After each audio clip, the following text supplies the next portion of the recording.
Hello all, welcome back to my Navarathri video series in which I'm recommending 9 different books on Hinduism in these 9 days of the festival. Today is day 6 and the book that I've chosen for today is Ramayanam Volume 1 by Dushyanth Sridhar. Dushyanth Sridhar is one of the most popular speakers of Hinduism from South India, at least in Tamil Nadu. And with this book, which is Ramayanam Volume 1, he has started retelling the story of the Ramayana in his own words, but just as such from the Puranas and Upanishads in a way that is readable and digestible for all. This is Volume 1 and from my prediction, we are going to get at least 2 more. So without any further ado, let's get into the video right away.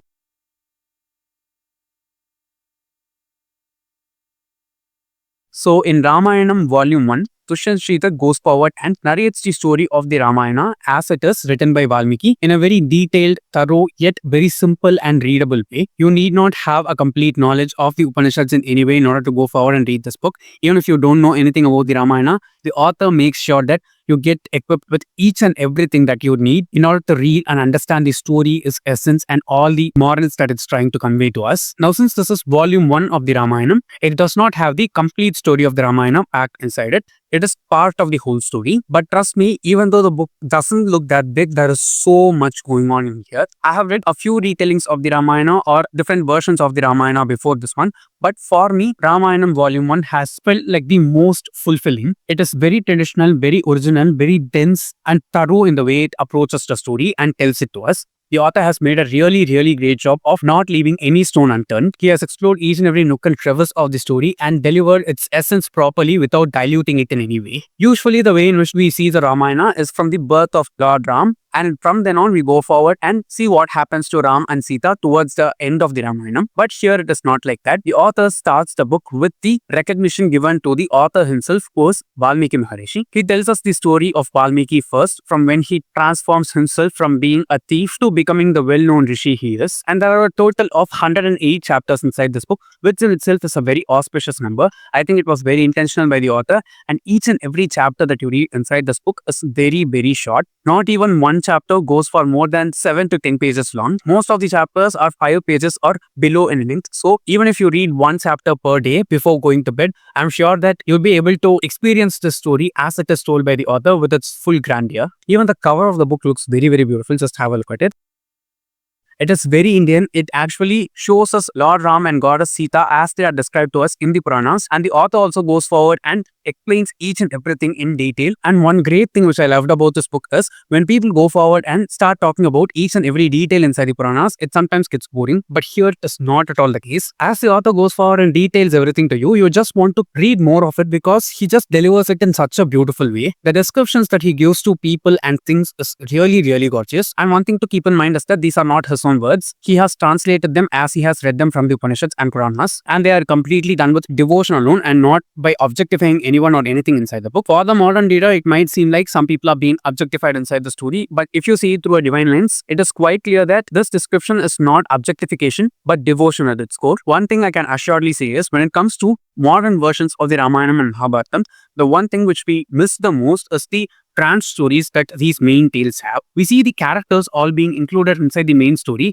but most of the characters or people whom we see inside both the Mahabharata as well as Ramayana have their own stories. They don't just appear out of nowhere and do their job inside the story and get out of it. They have their own karma and they have lived their own lives, and that life that they have lived have brought them to the path of Rama here in the case of the Ramayana. The backstories or branch stories of some of the other people whom we see inside the Ramayana that are done well here inside this book are that of Ahalya, Vishwamitra, Valmiki himself, and Kaikeyi, to name a few. And the core essence of the people inside the Ramayana are always maintained throughout this book. Okay, for example, from the start of the book to the end, we see the devotion that Lord Rama has towards his parents and this respect which goes beyond some extent and becomes devotion. It's not just respect. The amount of love that he shows even for Kaikeyi, who goes forward and becomes the reason for him to quit his Pattabhishekam, is also revered just as equally by Rama as any of his other parents, that is his other 2 mothers and father. Along with this, we also see the immense amount of devotion that both Goddess Sita as well as his 3 brothers show towards him. And it is very clear that compared to each and every other person inside the world, for both Goddess Sita as well as his brothers Lakshmana, Bharata and Shatrughna, Rama is the peak. They don't even respect and give as much love to their parents as they do to Lord Rama inside the story, and it is shown perfectly by the author here.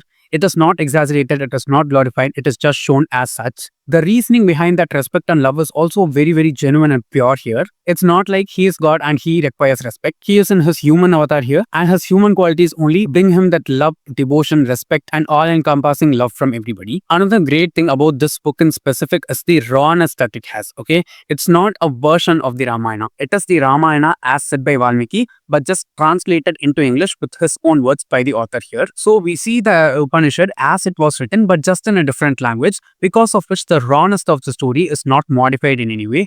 What is there written in the Ramayana is just exactly shown to us here, but in an even more concentrated and understandable way. And because of this, we are able to understand and experience the splendor of the story and all the nuances that the culture has. There are so many different versions of the Ramayana available, but this stands out a lot because of its rawness and the honesty that it holds to the source material. A very easy way in which I can tell this to you guys is there are so many yagnas, weddings, and different rituals which happen inside the Ramayana, right? And they are all followed as per our Hindu culture and Indian traditions. The author goes forward and describes some of those rituals and ceremonies that are happening inside the story within the small extent that he covers inside the book itself. For example, we see the wedding of Lord Rama and Sita, and also his three other brothers with the three princesses. The entire wedding that is described by the author here is just magnificent. Okay, it is glorious. The kind of things that are exchanged between the families, since it is happening to the crown prince, it is something even more of significance, right? All that is properly shown to us. The vast array of rituals that there are and the reason behind each and every ritual. Sometimes even a short backstory of what the ritual is trying to convey, and so much more. And it doesn't just stop with that. Okay, there are very normal conversations that everyone has inside the Ramayana, and each and every one of those conversations also